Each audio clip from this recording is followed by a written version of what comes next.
హరే కృష్ణ. కిం పునర్బ్రాహ్మణ పుణ్యా భక్త రాజర్షయః తథా అనిత్యమసుఖం లోకం ఇమం ప్రాప్య భజిష్వ మాం. ఇమం ప్రాప్య భజిష్వ మాం. అర్జున, భక్తులైన బ్రాహ్మణుల గురించి, అలాగే పుణ్యాత్ములైన బ్రాహ్మణుల గురించి, భక్తులైన రాజర్షుల గురించి ఇంకా చెప్పవలసిందేముంది? వాళ్ళు చక్కగా నా లోకాన్ని చేరుకుంటారు. అలాగే ఈ మానవ శరీరాన్ని పొందిన నీవు నన్ను భజించము. ఇలా నన్ను భజించినట్లయితే నా పరమపదమును సులభంగా చేరుకుంటావు అని శ్లోకంలో చెప్పాడు.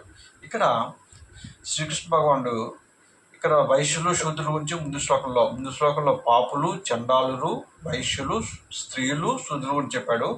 అంతకుముందు శ్లోకంలో సుదూరాచారుల గురించి చెప్పాడు. ఈ శ్లోకంలో మిగిలిన 2 వర్ణాలు ఏంటి? బ్రాహ్మణులు. అంటే బ్రాహ్మణులు జనరల్గా పుణ్యాత్ములే ఉంటారు. పుణ్యాత్ములైన బ్రాహ్మణుల గురించి, అలాగే రాజర్షులు అంటే భక్తులు, రాజర్షుల గురించి. రాజర్షులు అంటే లేదు, రాజయ్యి ఉండి కూడా ఆ భగవంతుని పూజిస్తూ పరిపాలన చేస్తూ ఉండేవాడు అనమాట. ప్రజల్లోకి భక్తిని కూడా పంపిస్తూ ఉండేవాడు. ఆయన భక్తుడు, రాజు, ప్లస్ ఆ భక్తిని ప్రజల్లో కూడా తీసుకెళ్తాడు. ఇప్పుడు ఉండే రాజులు అలా కాదు. వాడు ఏం చేస్తాడో వాడికి తెలియదు, మనకి తెలియదు. అంటే ఇప్పుడున్న పరిపాలకులకి అప్పుడున్న రాజర్షులతో మన పోలిక అనేది లేనే లేదు. కాబట్టి ఈ విధంగా పుణ్యాత్ములైన బ్రాహ్మణులు, అలాగే భక్తులు, రాజర్షులు కూడా నన్ను భజించి పరమపదాన్ని చేరుకుంటారు. అలాగే ఈ లోకమును పొందిన నువ్వు అర్జున, అంటే ఈ లోకం ఏంటి? అనిత్యం అసుఖం లోకం. ఈ లోకం అంటే ఈ లోకంలోకి మానవ శరీరం అనేది నిత్యమైనది కాదు, సుఖరహితమైనది. అంటే ఈ బాడీ ద్వారా మనం సుఖాన్ని పొందలేం ఎక్కువ. అంటే అనుకుంటాం సుఖాన్ని పొందుతామని అనుకుంటాం, కానీ నిజంగా ఈ దేహం వల్ల అనేక కష్టాలు ఉంటాయి. కాకపోతే జన్మ, మృత్యు, జర, వ్యాధి, దుఃఖాలు 5 ఉంటాయి. జన్మిస్తాం ఈ దేహంతో మరణిస్తాం, దేహం మరణిస్తుంది. అలాగే దేహంలో ఉన్నప్పుడు మనకి సుఖాలు కలుగుతాయి, దుఃఖాలు కలుగుతాయి, వ్యాధులు కలుగుతాయి, ముసలితనం వస్తుంది. కాబట్టి ఇది అనిత్యం అసుఖం.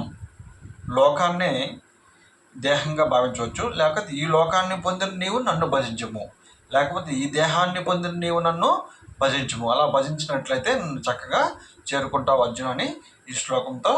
అంటే ఎవరు పూజించినా సరే నా దగ్గరికి చక్కగా వచ్చేస్తారు, ఎంత పాపాత్ముడైనా సరే.